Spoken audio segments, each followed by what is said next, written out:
City of Houston. City of Modesto.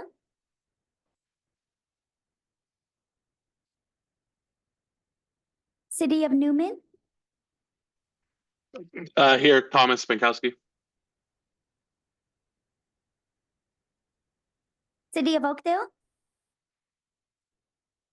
City of Patterson. Here. City of Riverbank. Here. City of Turlock. Here. City of Waterford. Member Hernandez. Here. A member from CAC. Environmental Justice, Member Garibay. Present. Member from LAFCO. Here. And the acting chair, Chair Beckman. Here. Interim Chair Beckman. Mr. Chair, we have a quorum. Excellent. Thank you very much. Next item is public comments. Is there anybody from the public who wants to make any comments this time? Whether we have a member of the public present or with us is not on the committee. Okay, moving on to consent calendar. The VVS Steering Committee minutes. Does anybody have any questions, comments, corrections? Yes. I just want to note that one of the members let us know that there was a minor error in the minutes, and so we made that correction just in the last half hour or so. So Josie has handed out. Those were the corrected minutes that were Yes. handed out. Right. Very good. Thank you. Okay, well, with the corrected minutes, are there any additional questions, comments, or is there a motion to approve? Can I just ask, what was the corrected? Josie, it's section C. There was a statement that it was basically capturing what the representative from the University of Pacific was sharing, was that the analysis for the sub areas, portions of the county, while they didn't include the population or the numbers for the cities, it did include information on, I guess, locations that would be or in the process of getting incorporated. Thank you. Yes, I had noted the error and it's been corrected. Oh, Thank great. you. Thanks. I appreciate it.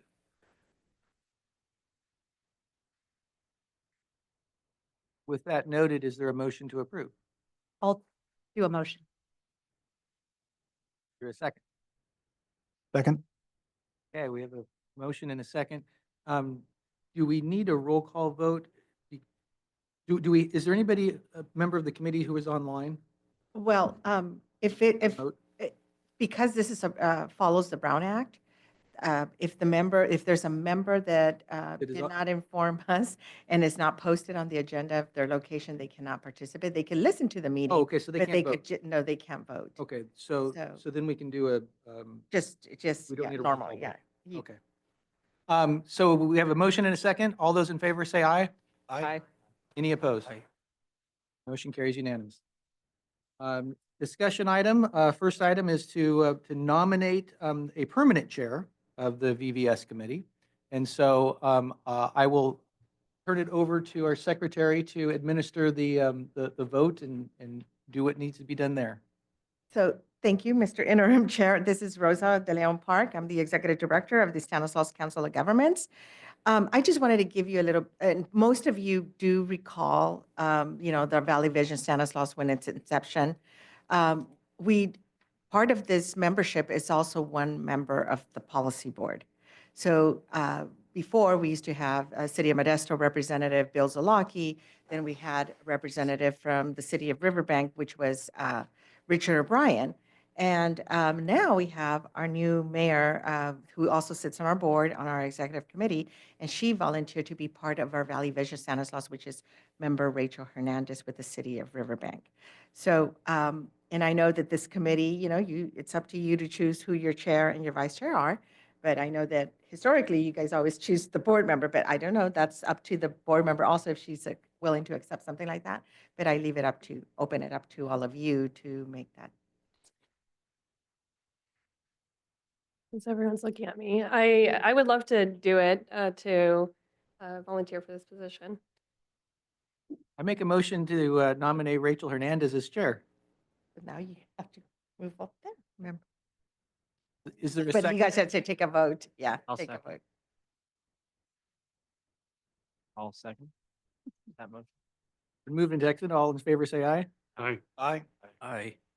Unanimously elected. Congratulations. Now, your vice chair. You get to administer the vice chair thing because you're now the chair. You're now official. You can, here's your gavel. Well, if you just want to take a moment to go there, but yeah. I'll-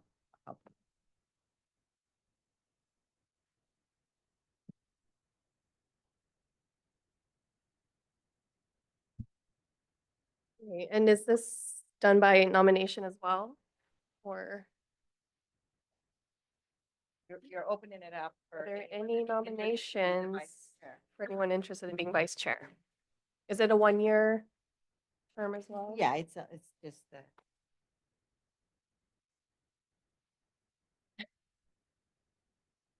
Self-nominations as well.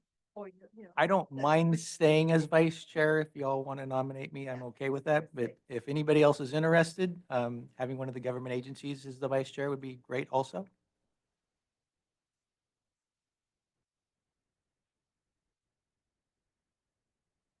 Spectacular job, so I would motion for Mr. Beckman to remain. Okay, is there a second? I'll second that.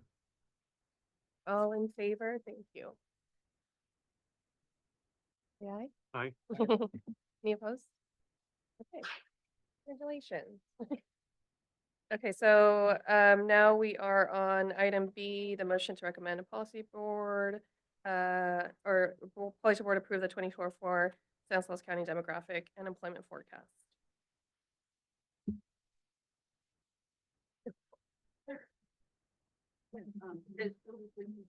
Paul, we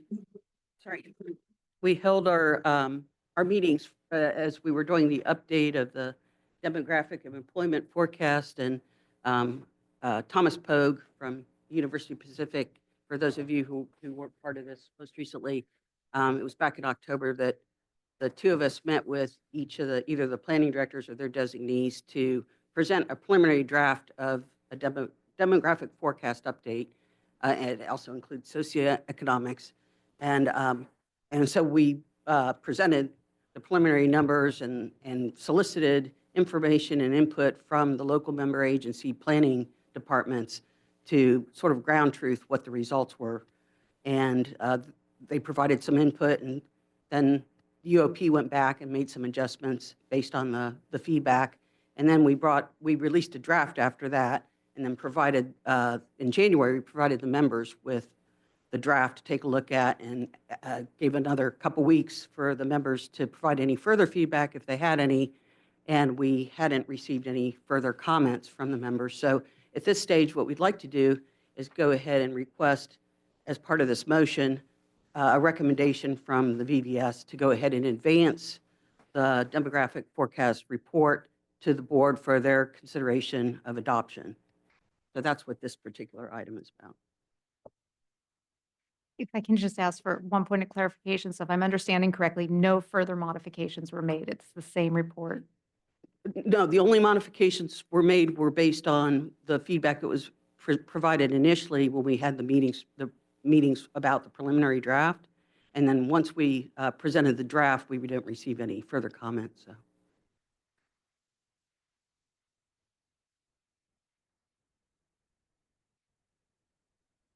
So. Yeah, and for these items, are there any public comment?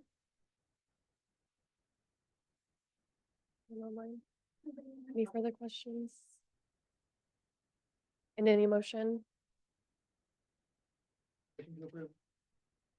Motion to approve.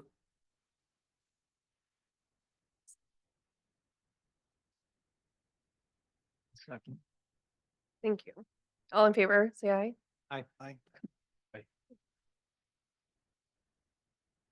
Okay, so item C, so continuing this 2026 regional transportation plan. Wait, am I on the right one? Yeah. Sustainable Community Strategy, Environmental Impact Report. Mike Schmidt from Kimley Horn will be presenting. Oh, it's ordered. Good afternoon, Chair and Committee. Name's Mike Schmidt with Kimley Horn. I'll be providing a presentation on the state of the Regional Transportation Plan and the Sustainable Community Strategy. Next slide.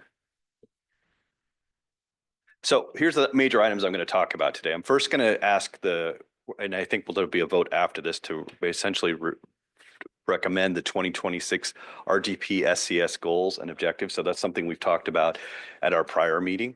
Then I'm going to talk a little bit about the public participation approach. I think around April 15th, it was sent out. It's already on. Can you hear me? Is that better? Thank you. It's kind of hard. My eyes are getting old, so I tend to lean back. So anyways, then I'm going to talk a little bit about the public participation approach. So on I believe April 15th, you all should have received a copy of what we're recommending for that approach. And we'll be voting on that as well, I believe. We're going to talk a little bit about the demographics. We just heard that Thomas Pogan and team had completed that analysis and you just approved that. But we're going to spend a little time talking about, well, what does that mean to the regional transportation plan? How does that affect our planning process? And as part of that, we're going to get into a little bit of a VMT comparison. So I'll get into vehicle miles traveled in a little more depth. And really, what are our challenges as we enter this plan? And then we're going to talk about essentially what are our reduction strategies. So what solutions are we coming forward as we start this conversation? And then we'll conclude with next steps. Next slide. So just for a reminder, these are the recommended goals and objectives. And as I said, we talked about this at our last meeting, and I think they've been circulated a couple of times. Very similar to what we had with the prior plans. So essentially covers a variety of things that we're going to use to essentially measure our success over the next 12 months plus as we put this together. And Elizabeth, I apologize, but were we going to vote on that now, or is that just at the conclusion? We'll vote on this at the conclusion of the meeting, correct, Elizabeth? The recommended goals. Okay, thank you. Next slide. So again, the public outreach plan that you all received on April 15th, I'm just going to hit some of the highlights and kind of tell you about what's different from the prior efforts. So again, our process is going to be led by this committee. So the Valley Vision Stanislaus Steering Committee will be essentially our board to make sure that we're doing a good job in terms of implementing that. Within that, there's presentations to the city councils and the board of supervisors. We also have meetings with city county planning staff. So obviously we're going to do some additional outreach to make sure we're getting good input. We've already done some of that where we've gone out and talked about the transportation, essentially project lists. And we did that a couple of months back and got some really good input there. We've got 10 community workshops planned. I'm going to talk about that format. That's changed this time in a moment. And then we've got 15 focus group meetings, and we're still looking for input on what that's going to look like.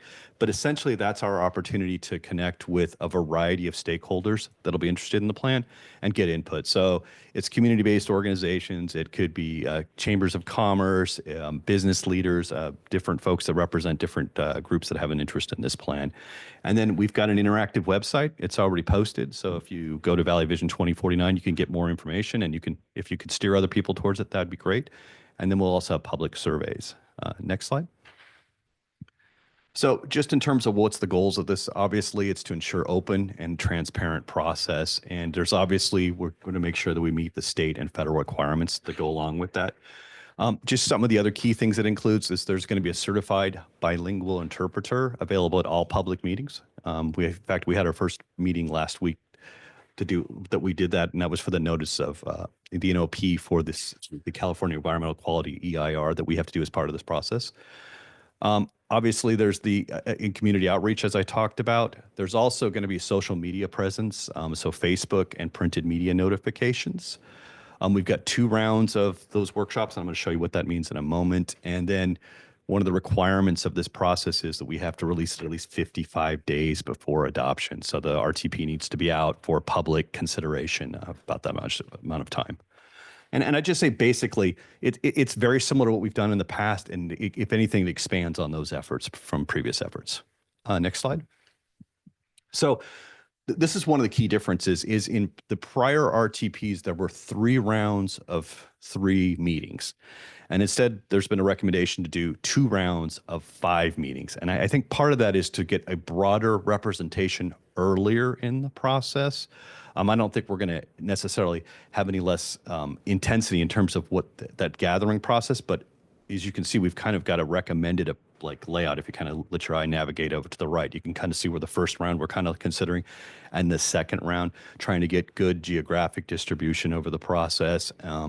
And we're obviously going to have to work with the cities and the county to make sure we find good locations to host that. So we'll be reaching out to make sure we find venues that make sense. But that's probably the biggest change in terms of approach this time. Next slide. So now I'm going to shift gears. I'm going to talk a little bit about the demographic analysis. So, really part of what my focus on this is we've all already approved that and adopted that as an approach.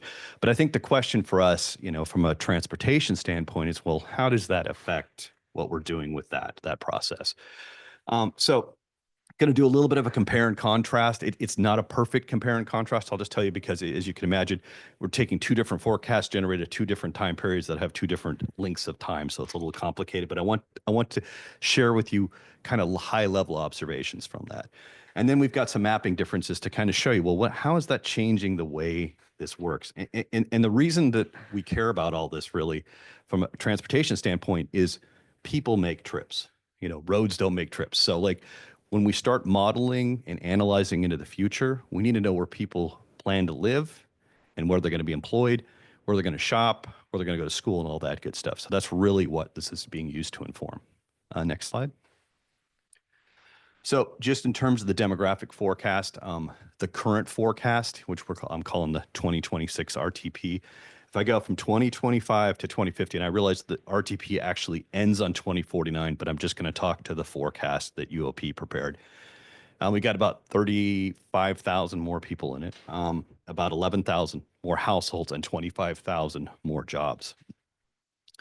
And what that really reflects is a reduction overall in terms of employment and population growth. And if any of you were able to attend the San Joaquin Valley Policy Conference, there was a big presentation on this. This isn't unique to Stanislaus. It's kind of happening across the Central Valley and across other parts of the state as well, where growth forecasts have pretty consistently over the last few iterations of the planning process have come down. And again, this has been no exception. There's a lot of reasons for that, to do with net migration, birth rate differences, death rate differences. There's a lot of factors that are coming into that, but it is a notable reduction. So as we look at our planning process, right now, if we kind of compared the 2 plans, previous and this one, it was about we're having about 6.5% growth over that 2025 to 2050 time period, where before we were more like 16%. So that's a pretty big drop in that curve if we're thinking about growth rates. Similarly, employment came down a little bit, not as much, from about 10% to about 13%. And this kind of reveals a lower growth in VMT and greenhouse gas, but that's not how we measure it. And I'll talk about that in a moment, but just to give you a flavor of that. Next slide. So I kind of I'm going to take a moment to kind of go back to what we just did in the 2022 RTP. So one of the things we're going to ask you to do again, and we did last time, is we're going to go through this scenario planning exercise. So we're going to kind of dream up, well, where do we want, what type of development do we want? Last time we said we really wanted to focus on middle housing, and we wanted to focus on it along corridors. And we also had a certain set of transportation improvements, and that's called that scenario planning process. And we're going to do that again. But I just want to take a moment to say, okay, if we just use the same exact outcome we had last time and said, okay, we're going to assume that people are going to have housing in the same locations. What does that look like on a map if I compare my last forecast to this forecast? So next slide. And I realize there's really kind of a lot of color up there, but I just want you to kind of focus your eye on the green, and that kind of shows you where the concentration of growth is. So it's still positive growth, obviously. And that's if we followed the same approach, that's where we're going to sign to see growth. And that's kind of, if I'm thinking about what does that matter? Well, that matters because that's where new folks are going to work, live, play, go to school, and all those other things. And that's kind of us taking the Thomas Pogue, the University of Pacific efforts, and translating it into this new plan. So that's the household growth. And obviously you can take some time to look at it more closely, but that's us translating that into what we're going to ultimately feed into this travel demand model. So we use this transportation forecasting tool that essentially forecasts into the future and gives us information about vehicles. And that's how the model kind of sees it, just so you know. Go ahead, Tom. Sure, go ahead. Can I ask a quick question? What are the numbers reflected on the side, and is it? Oh, it's absolute numbers. So yeah, absolute. Good question. Next slide. Similarly, this shows the job growth. So it roughly follows the same pattern, but obviously these are inputs. And like I said, we're going to have the opportunity to change this, but I just kind of wanted to do, well, what if everything stayed the same from the last plan? What does it look like?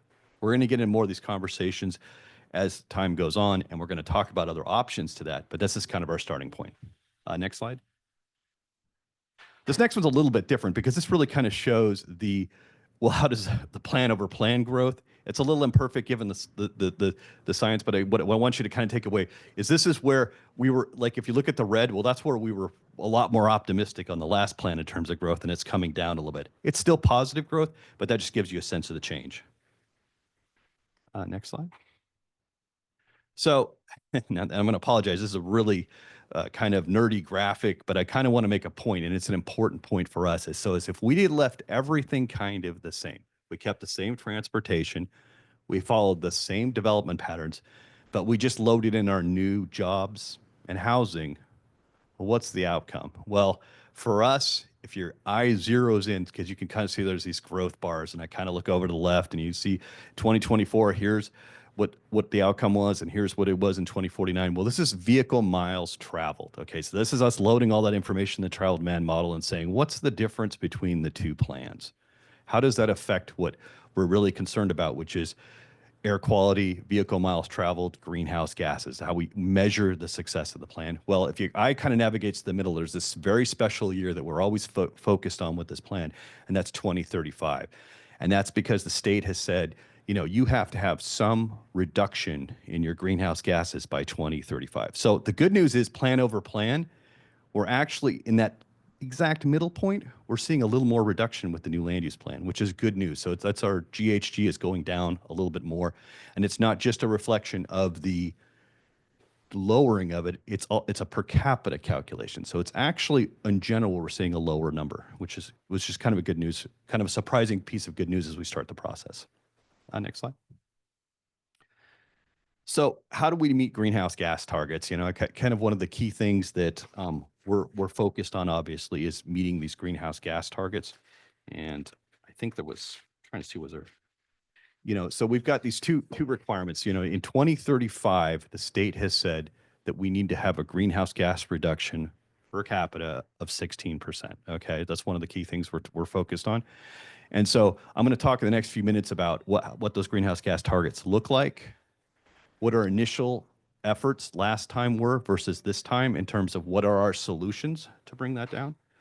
I'm going to talk about how we're going to continue to use some of the same strategies, and then we're going to talk about some new strategies. So we're kind of switching from where are we kind of starting off to how are we going to continue to try to solve this challenge. Next slide. So just a reminder. So California Air Resource Board is required to essentially set targets for everybody in the state. So they basically come out and set these targets. These are snapshots from our last effort. But if your eye kind of navigates to those two orange bars, the state says in 2020, you need to have 10% reduction, and in 2035, you had to have a 16% reduction. And that's per capita, so that's kind of per person, you know what I mean? So you and I each need to have a 16% reduction over our 2005 levels to achieve this plan. Kind of, so that's where our starting point is as we start this conversation. Next slide. So we obviously just talked about, there's a couple of ways we do this. So we first start off with that land use and transportation part, and after we did that, you can kind of see, well, I said, oh, well, great, we were about 1% lower than we were last time. Okay. Well, that never gets us to the full extent of meeting that 16% goal. So what we have to start talking about is other solutions. And I apologize, this table is dense, but it's important. And what this table shows you is all the ways we did it last time and how we got individual reductions for each one of those efforts, like percent reductions in our greenhouse gases. And you can kind of see there's a lot of different measures up there. But what's important about this graphic is if you kind of look at 2026, okay? Because we've had a few tools taken out of the toolbox, which is going to make it a little harder this time. And that's kind of where, if I said, well, as I enter this process, what am I concerned about? This graphic kind of exemplifies it, because we still have to get to our 16% reduction, but some of the tools or the ways we did this are taken out of are not available to us.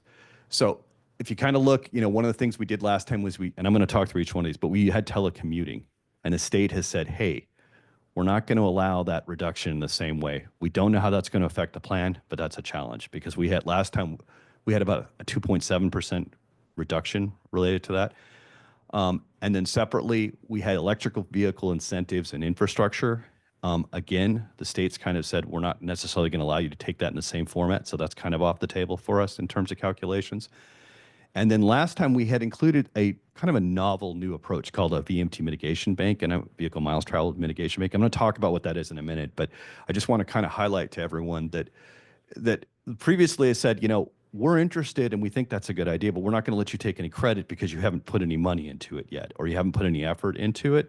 And obviously CARB is with each successive planning effort has been raising the bar for what they'll allow for in terms of you being allowed to take credit for something in the future in terms of planning. Next slide. So again, I guess, just you mind backing up for that slide for one moment? I just want to make the point, though, if you kind of let your eye navigate down to the bottom, what's the big picture, Mike? There's a lot of detail here, but the bottom line is we got about 7.5% of our GHG reductions from these efforts. And as we start this process, we're already down like 4% potentially. So we're in this process of saying, we need new ideas. We need new solutions to help us meet our outcome. Next slide. So these are just the strategies that we had from the last one. We're going to continue. And I'll talk about these individually in a moment. We're going to continue to have an infill housing and compact development patterns to help us get there. We're going to talk about active transportation. We had a Modesto BRT assumed that was going to be implemented. Stancog has a van pool program, Valley Ace. And we're going to talk about a few other items in a moment, but transportation demand management and ITS, and I'll explain what these all mean in a moment. Next slide. So the first way we did this, and we kind of already have talked about, this is the Thomas Pogue, taking his numbers and putting it into the development pattern that we talked about last time, which was really focused on middle housing along corridors. And that we've already kind of got that built in. But the idea behind that is that, obviously, if we have more compact land uses, it reduces the trip links because I'm closer to my destinations, I'm closer to my school, closer to my shopping. And the elements of how that's to be successful is obviously the cities have and the county have land use authority. So this is to them to implement this part of the strategy, but it's each of them kind of signing up to do increasing efforts to promote these types of outcomes. Next slide. So another thing we had in the plan last time, which we're planning to continue into this plan, is we had a Modesto BRT.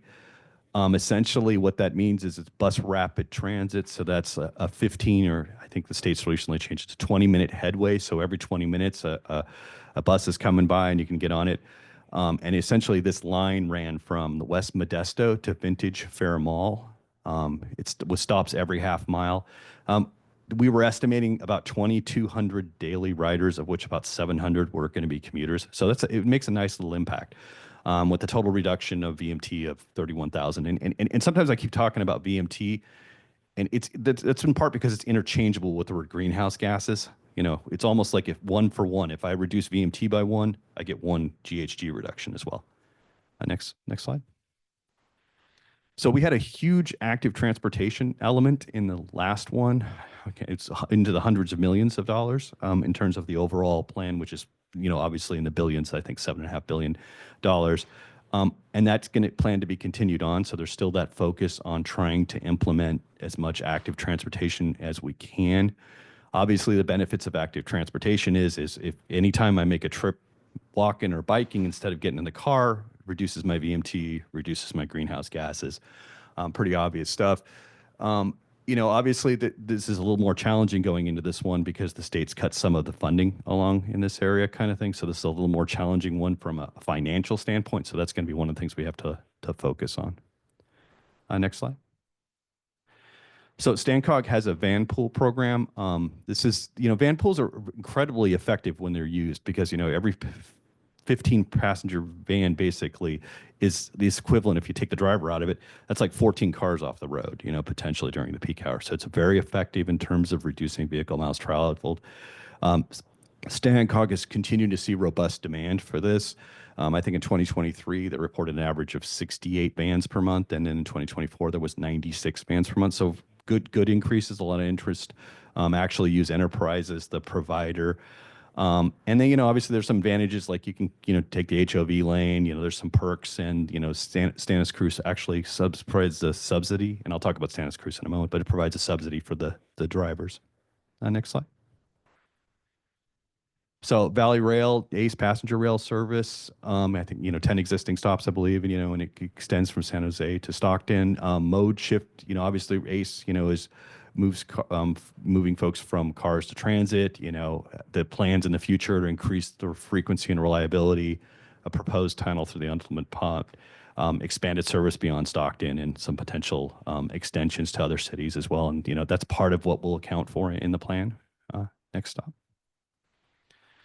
Stannis Cruise, so that's Stancog's transportation demand management program. If you haven't had a chance to play around with it, it's a really nice upgrade in the new website that got implemented. It's got a nice trip planner so you can kind of figure out how do I want to travel, and then it's also covers all the major programs in a nice, easy to understand format, really kind of geared towards the public being able to improve their choices about how they move around. So it covers all the major modes. It's also a key resource for employers. It actually also has a way to connect to Stancog to get more help on those types of activities. Next slide. Move Stanislaus. This is, provides a lot of other transportation, specifically focused on different groups. It's got care cruisers, vets van, ADA paratransit, and some other programs like that. Really key one.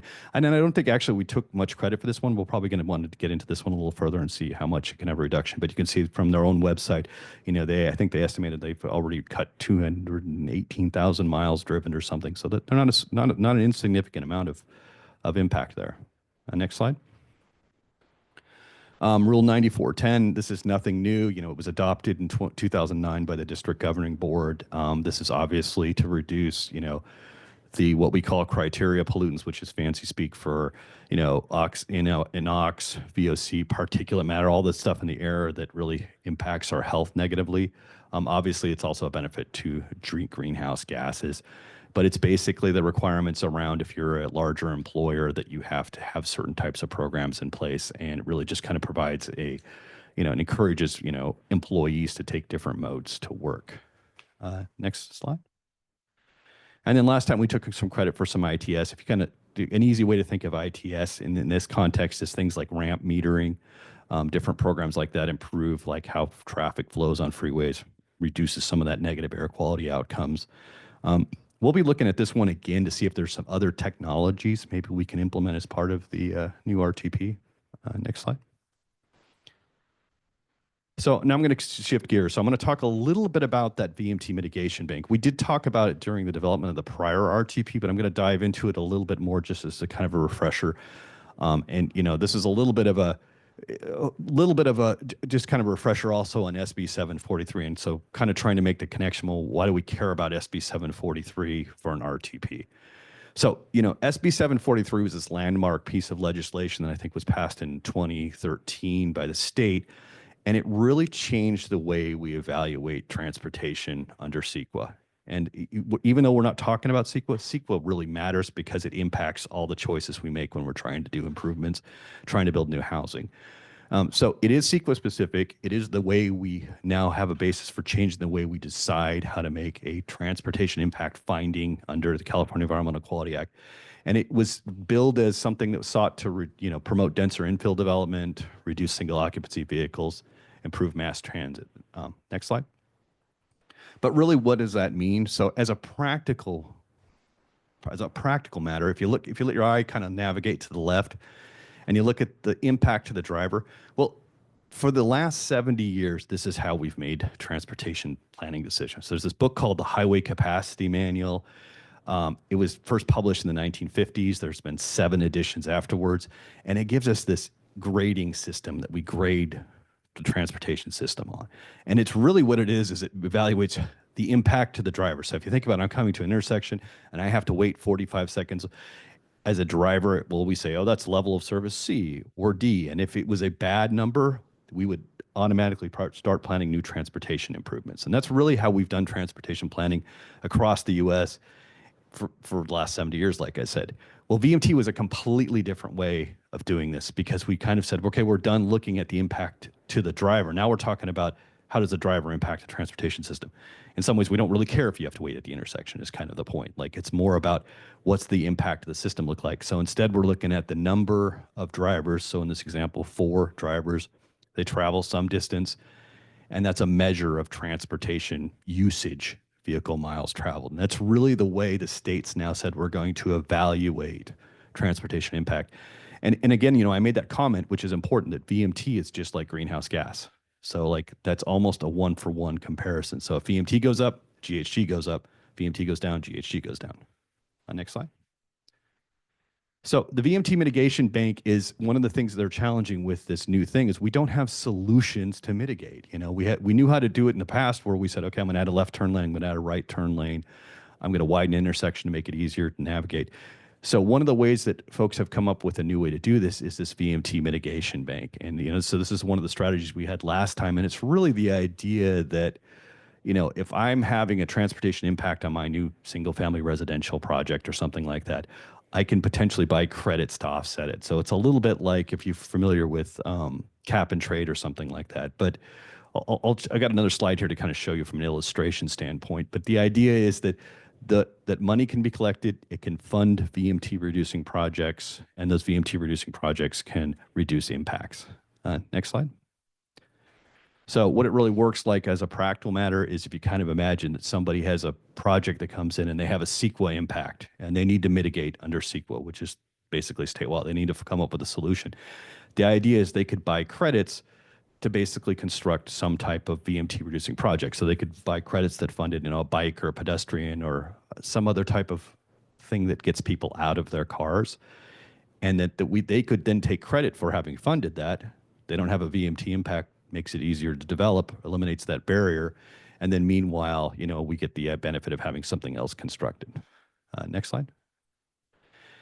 And I just want to make the point that, you know, the reason that we care about that from an RTP is because, again, we're looking for new ways to reduce greenhouse gases. So if we kind of potentially help CEQA, we could also be helping our own plan reduce greenhouse gases. So now I'm going to talk a little bit more about, well, what are the, you know, kind of having made the point that we don't have enough solutions right now, what are the new solutions we can come up with? And I think this is where the ask comes into the conversation.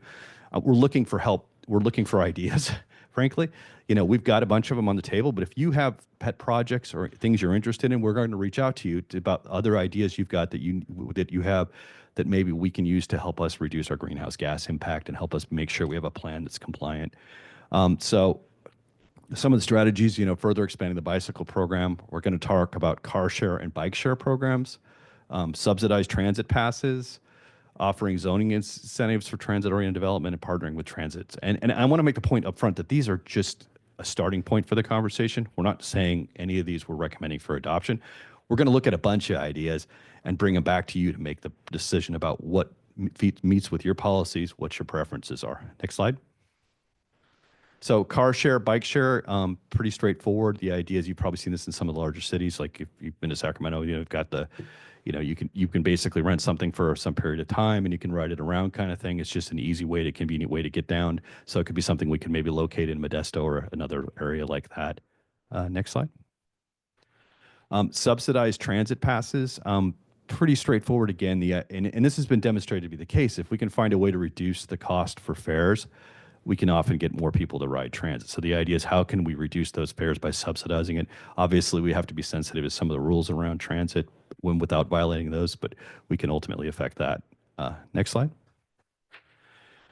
Zoning incentives for transit-oriented development. You know, this is another program that we've given some thought to implementation on. You know, how can we help local cities or other agencies look at this as a potential, again, another way to foster infill development. Next slide. And then the last one I'm just going to talk about is partner to provide last mile transportation services. Um, one of the challenges with getting folks to use transit is that last mile. So it's that kind of like, well, how do I get folks to the transit stop, or how do I get them to a place where we're going to have another mode for them to take? So everything from on-demand services, like I could have a shuttle come take me or something like that, or what are the ways that we can encourage folks to ride transit to make it easier to access them? And next slide. And then I'm going to kind of just get, as I reach closing, I'm just going to talk about the schedule. We're still in the early innings. I guess just want to make that point. And if you kind of let your eye navigate up, this is our second VVS meeting. We're really going to start working on the public outreach part, start reaching out to folks and start scheduling those meetings. We still have a target of kind of being materially complete in April of next year. But otherwise, I think we're tracking along approximately like we'd anticipated. We've still got, and obviously one of the things to do with the public outreach is we're going to need to meet with or reach out to the jurisdictions to talk about the scheduling of those meetings. So with that, I think last slide. Just in terms of what we've completed to date. So we've done a lot of work on the travel demand model. So that's why we probably haven't heard a lot from us, is we've been doing some of the, essentially just setting up some of the computer stuff that we need to set up to essentially do the analysis. Demographic forecast is now done and complete. We've got that draft project list we've got from the cities and the county, which has been really helpful. So we're going to start coding that into the models. We've now got a draft public participation plan, so we can act on that. And then in terms of next steps, we're going to initiate the community engagement. We're going to start having that scenario conversation I kind of alluded to. So we're going to kind of start talking with you about, well, how do we want to implement this plan? What does it look like? What are the land use patterns you want? What are the transportation improvements we want to have in that? We're going to have to focus on other VMT GHG reduction strategies because we don't have enough in the toolbox right now. And then we're going to start preparing a revenue estimate. And the reason we're talking about money is because we're also required to have a plan we can show that we can pay for each of the improvements one-to-one kind of. So that's a federal requirement. Last slide. So with that, I close my presentation. I'll take any questions.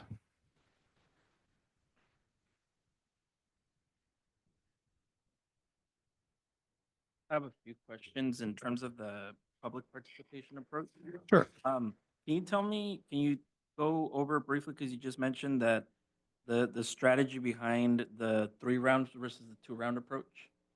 Sure. The thought process behind the change. Well, I think the last time is we did 3 rounds spread over probably more like 9 months kind of thing. And I think we're thinking that we ended up having to spread that out further out. And I think part of our thought process is if we rather hit folks in a broader range earlier on, because I think we're trying to, this is a hard project in the sense of we don't go in and talk about any individual projects. We're talking about the whole thing all at once. So what we're trying to really get folks to tell us about is their values and what's important to them. So we make sure that this plan reflects it in terms of prioritization. So I think almost the more we can front load the engagement without taking anything off the back end, obviously, that helps us better design to what the public wants. And another follow-up question regarding, I just have 2 more regarding public participation. The focus groups from the previous round, was there a community focus group that was had? Yeah, I think we had 3 different groups, and I'm trying to remember exactly what they were off the top of my head, but we basically brought a group of CBO represents together, Catholic Charities, except other groups that represent different groups. And we separately had a Chamber of Commerce group. I kind of think there's kind of 2 ways to go. In addition to having focus groups, if that makes sense, we also plan to go have direct meetings. So we're not going to be shy about I think we recognize that part of the way to be successful at this is we kind of got to go to the source. So if somebody can't attend a meeting and they have good, important input, we're still going to try to set up some way to get a hold of them and talk to them so we make sure we get valuable input. I was just going to say maybe a suggestion would be to work with the CBOs or just the jurisdictions and maybe consider having whether it's transit riders or active community members as a focus group. I think that's a recommendation. Be happy to support that in any way. I think that's a great suggestion. We'll definitely make a mark for that. And then I was just wondering for the public meeting locations, the graph, I was just trying to figure out that this is my You mind jumping back to that? yeah. Slide, It's the slide where it's a public meeting location. slide 6. Yeah, 6, sorry. I was just curious what the bottom, what the x-axis was underneath, because is it just the timeline?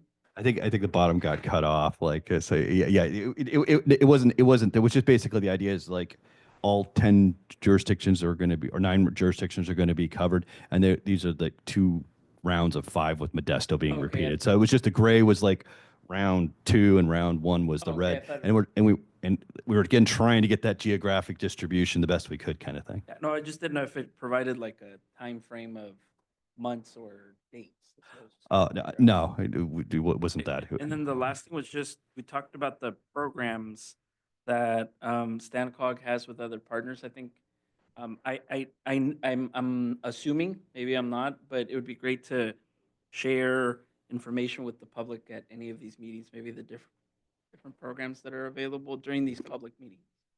I think that's a great point.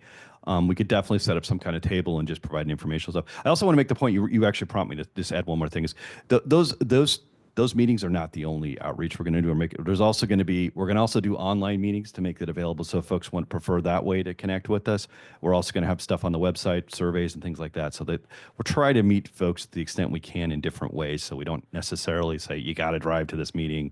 We'll find another way to get your input if we can. Not take more time, I could just help some other ideas, but I don't want to take up more time. I'd love that. Thank you. On that same note, again. Oh, yeah, I was just gonna, we have our program, just our public outreach program for this RTPSES is pretty robust. I just wanted to point out that I think for the requirements that are SB 375 requires for a county of our size, 3 workshops. And yet we're scheduling 2 rounds of 5, so that's 10. We also do presentations to each of the city councils. We have hold meetings. I've forgotten how many is part of the scope of work, but 10 or 15, I think, CBO outreach type meetings. And then we've got, we established a special website. We're going to have opportunity for members of the public and stakeholders through our website. They can submit comments or provide input on that. So, and there's more. So I definitely, if you haven't had an opportunity, maybe take a look at that plan. It's on our website. It's on the same page that we have our agency PPP. And so if you go down a little bit, you'll see 2026 RTPSES public participation plan. And so anyway, I'm pretty happy with the approach that we're doing. I think it's going to be a little bit better with the 2 rounds of 5. And we're actually going to hit the city of Modesto twice with that approach as well, so that we can get more participation potentially to areas close by that might be in the unincorporated areas as well. So. Excuse me, I have a question regarding your VMT mitigation bank and the mitigation strategy there. Sure. The purchasing of VMT reduction credits, could you elaborate more on? Sure. What the notion behind it is so I let's say I'm proposing a project, and it could be a transportation project or it could be a land development project. But the most common example would be like, I'm going to build 500 homes, okay? And I do my transportation analysis and I don't have an impact, okay? Let's say I don't have an impact. I don't care about the VMT mitigation bank. I move on. Everything's great like I normally do. The idea behind a VMT mitigation bank is that if I need a solution for that, I can buy offsets for my VMT. So let's say your VMT is over by 10. We do your calculations under CEQA and we say, oh, you've got a significant impact under CEQA and you need to mitigate. So the idea is, okay, well, great. I'll buy 10 credits of this and now I'm fully mitigated and I can move on with my project.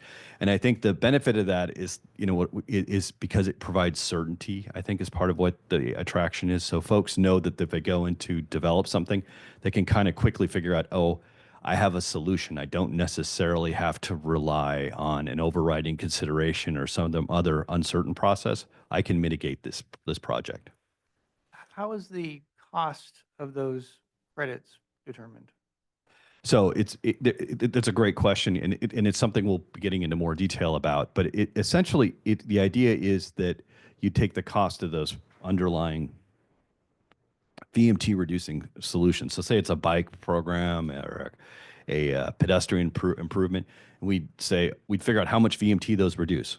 Like, say they reduce 100 VMT, okay? And then if they cost $100, it'd be $1 per VMT, if that makes sense. And so if I needed 10 VMT, I would give you $10 and you'd credit me 10 VMT, and we'd construct $10 worth of VMT reducing projects. Now, there is some ways to bring those costs down, which I think is really kind of the key thing, because there's been acknowledgement that we can do things like take projects that are just short of funding, maybe they need some additional funding, and we can use this as a solution to fund those, and then take the full credit. It kind of gets into some complex issues around what we call additionality, but it's something we'll talk more about in the future as we kind of reconstruct the plan. But that's basically the idea of it. Does that help answer the question? Well, so I'm casually aware down in San Diego of my sister organization down there dealt with something along these lines. And when it all was done, the cost of achieving mitigation on a single house was in the neighborhood of like $40,000. I'm aware of some of those, and I think that kind of gets at like part of a good program design really kind of figures out how to first pick projects that aren't so expensive that they drive the cost up, because you can try to pick stuff that's effective. Because I think, part of what you can do with designing a program like this, and I've been involved with designing a few of them, is we got to figure out what the efficient solutions are, kind of. So don't pick ones that are necessarily inefficient uses of dollars. And then I also think, going back to the idea about that gap funding. So the idea of let's identify this as a funding source, maybe not the only funding source, so I can bring the costs down so it's more in alignment. Because to your point, having a program that's really costly doesn't really do any benefit. It can do as much harm as good. So that's absolutely something keyly to be aware of. If I could, Okay, well, I will be following this very closely.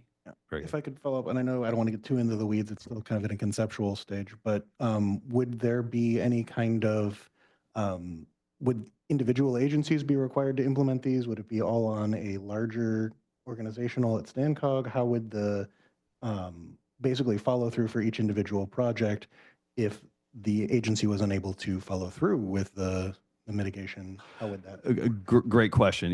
And some of this I'm probably going to kind of intentionally kind of push out the conversation on, because like a little bit is like, this is a little bit of the conversation is as we design, as we say, what does that look like? Because initially what was approved in the 2022 is that we just said, hey, the concept of it is here. We haven't worked out the details, and we presented it to CARB as a solution to help us meet our greenhouse gas reduction. That the questions we're asking about, well, what does the administration of it look like, and some of the legal requirements? Well, frankly, those are, and whether or not you opt in or opt out, those are questions for the cities to decide, as part of the program design. So I don't think I can't give you all the specificity, because a little bit of it's like, well, what makes sense to you all as you look at that question, not like, here's the only way to do that. Angela, I think you were going to make a comment if you want to make it. Yeah, it was with regards to public participation. I want to say thank you to Elizabeth for pointing out the unincorporated areas, because kind of sitting in the meeting as the county representative, it's very easy, the 9 cities, the city councils, and kind of the unincorporated area kind of getting a little bit forgotten. And I get not necessarily putting meeting locations in the unincorporated area. That doesn't always work, but just making sure that in the advertisement that it's very inclusive, that, we don't get city focused. We make sure that, everybody in the community knows that they're welcomed. Madam Chair, if I may, because I was listening to the same thing, so thank you, Angela, for raising that. Would it be appropriate, I don't know, Salida, Angela, I was going to suggest, or even maybe other communities that you may suggest, because I think that is true, because I was listening to that, and I thought, why can't we use like Salida? I know we've done meetings before there, Elizabeth. Salida was one that did come to mind with me, and then maybe just going through the municipal advisory councils that the county has to kind of make sure that we're advertising there, and maybe making yourselves available if they want a presentation. You could. Yeah. That's In true, fact, because we've if they're done in it. Turlock, then the people on that side could attend those, right? Yeah. That's a good point. And I believe in 2022, we did outreach to at least one of the MACs. So I think that's a good reminder. Anyway, yeah, any input on specific locations, anything you can provide is appreciated. So. Yeah, we have some MACs like Denair MAC and Salida MAC. Those are very active MACs that meet regularly, so those would be good. Staying on the theme of public participation and inclusivity, I was glad to see that you had certified Spanish translators. Are there plans or budget for putting documents, final documents in Spanish as well? There are certain documents along the way that we share, and like we do display boards, fact sheets, invitations, presentations, all presentations that we did in 2022 that were done with, through, workshops and public outreach were done in both languages, or we also, like, ones that were done in person, we had our certified translator and interpreter there. They could wear a mic and translate live. But when it comes to the documents, unfortunately, they are voluminous. Like, I think when it's all said and done, if you combine the appendices and all the other documentation, the environmental impact report, so forth, it's in excess of 600 pages, and that would be just totally cost prohibitive. In fact, when we just recently, we had the notice of preparation for our EIR. We have a scoping meeting that's associated with that. And initially, without thinking, I thought, oh, we'll go ahead and I think it was the whole notice. I thought, we'll go ahead and have that translated. But when you're talking about doing the advertisement, including that, all combined, it was just very, very expensive. So unfortunately, we just don't have enough funding to do that for all the documentation. But there may be opportunities where we can expand a little bit. But if I may add, the summary, once the documents get done, Yeah, those, that's what I was thinking. yeah, those are always translated into Spanish. The executive Yeah, summary. the executive summary. okay. We do that. Yeah, like those, yeah. There are also online tools, the way you set it up on the website, where you could make it a little easier for people to navigate to any language to translate it and just using like a Google Translator. Yeah. And I'm glad you raised that, but, because we're federally mandated, and this is a federally mandated, well, not the SES component, that's a state. But for the regional transportation plan, we have been advised by our federal highways not to use that tool because it's not accurate. And so this is why when we have our translation, it's a certified translator. I will just add that also the website will be in Spanish and English, and that's coming shortly. It's just we get the English one up first, then we're going to start working on the Spanish side of it.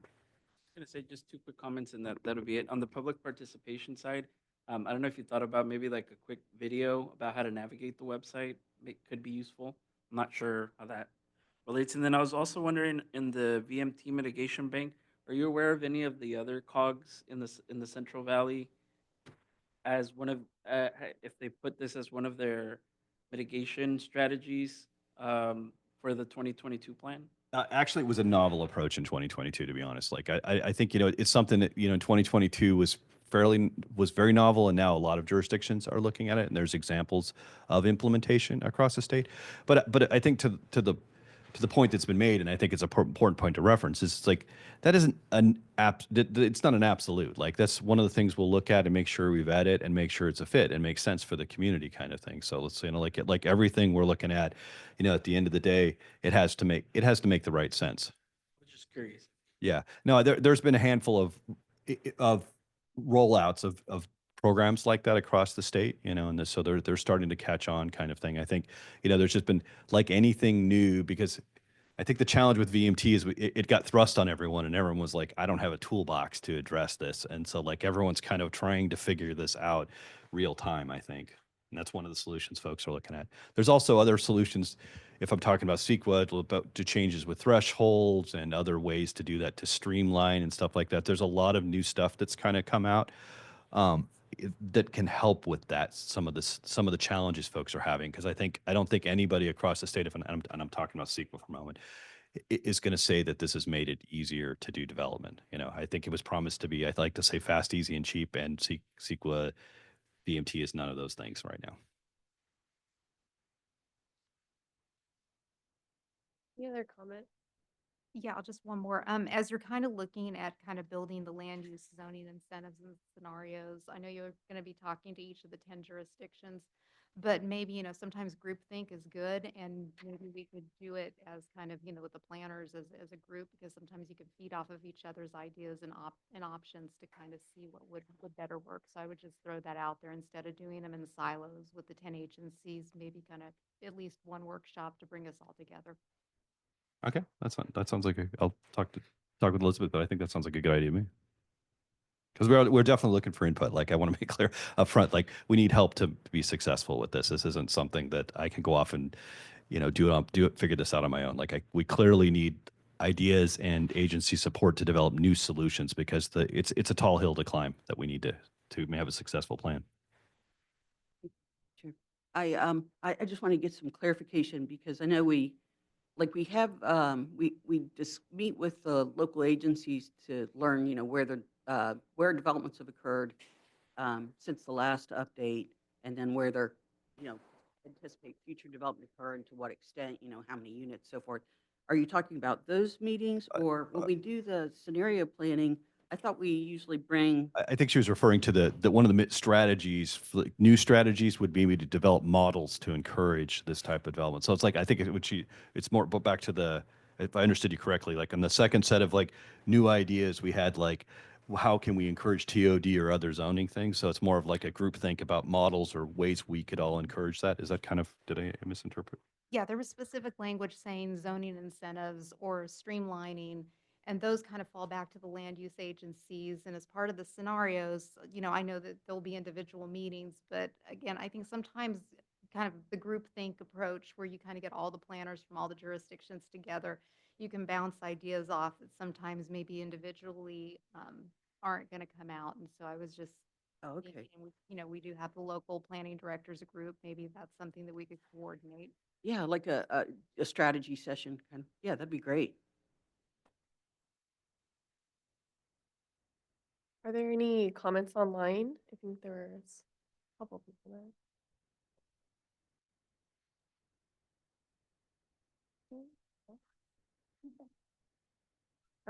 And could you revisit the timeline again for the public outreach part? Sure. Well, in terms of the timeline I think we're looking, and I think Elizabeth is going to ask for your approval of the public participation plan on the heels of the presentation today. But I think as soon as we get that in place, we're probably going to start to figure out, we kind of have like a long line that's kind of a blank line right now kind of thing. And I think then we're going to start talking with folks about venues and locations. And I think some of the input about maybe we can change that map up a little bit is great input. So I think we'll be working on that schedule that you're asking about and like figuring out when are those 2 periods of direct outreach going to happen. And at the same time, we're also going to continue with the website, like I said, translation of that. We're also going to start looking on survey and some other activities to start getting stuff rolling outside of those activities. So I guess more coming, like I guess is the answer to your question. Okay, so if there are no further comments or questions right now, we want to revisit the motion to approve the PPP. Is that right? So I was just going to mention that, uh, obviously, this is something we bring to the VVS each time we do an update. Just wanted to go ahead and get this moving forward if at all possible, because we'd like to get started as soon as we can to start doing the outreach, so. I will just say I was unable to review the PPP because the link that was embedded in the staff report, at least through the county system, goes to an access denied. So I was not able to get to it. That's odd. And, yeah, let me check the staff report, make sure that was correct. ValleyVision2049.com, yeah. That's odd. I wonder why it would be screened. I could get to the page that has the information, but the links within there were denied. So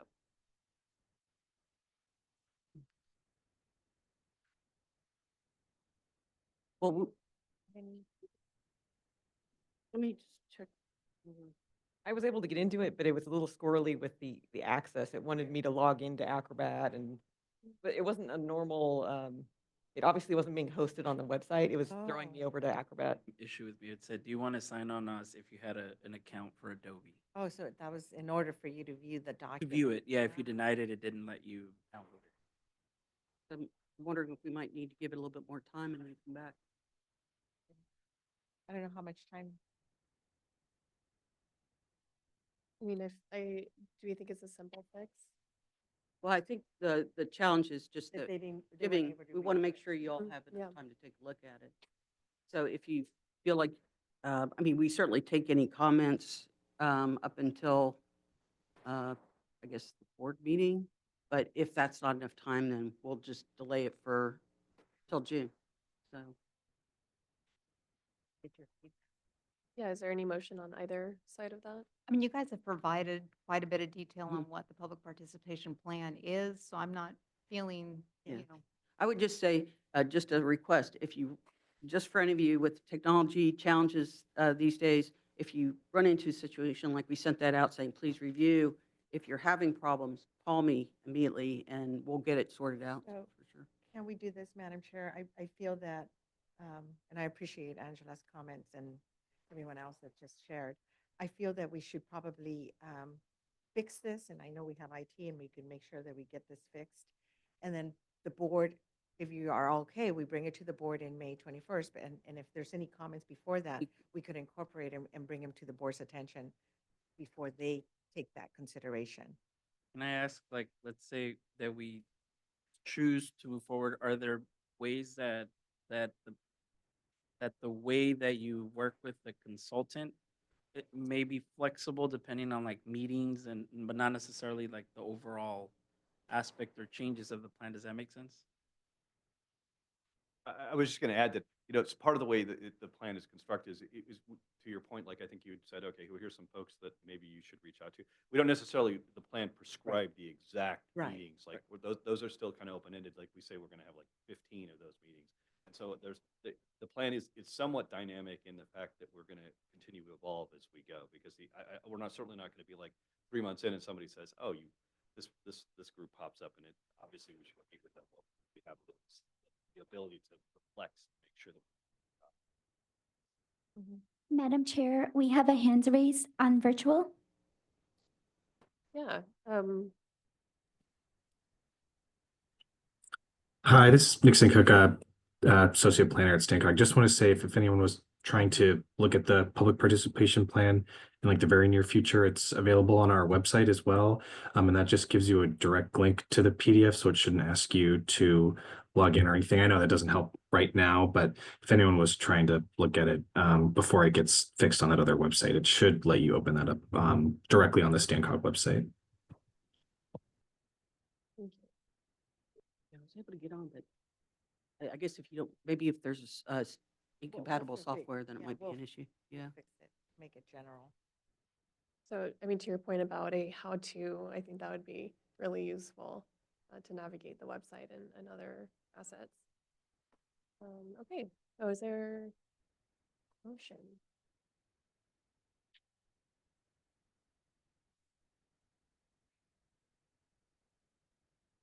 I'm happy to make a motion to say to go ahead and recommend the PVP, provided that the members have an opportunity to provide feedback back to StanCog. And all that I would ask is that once StanCog gets it up and running and makes whatever adjustments, if you could just let the group know. Everyone.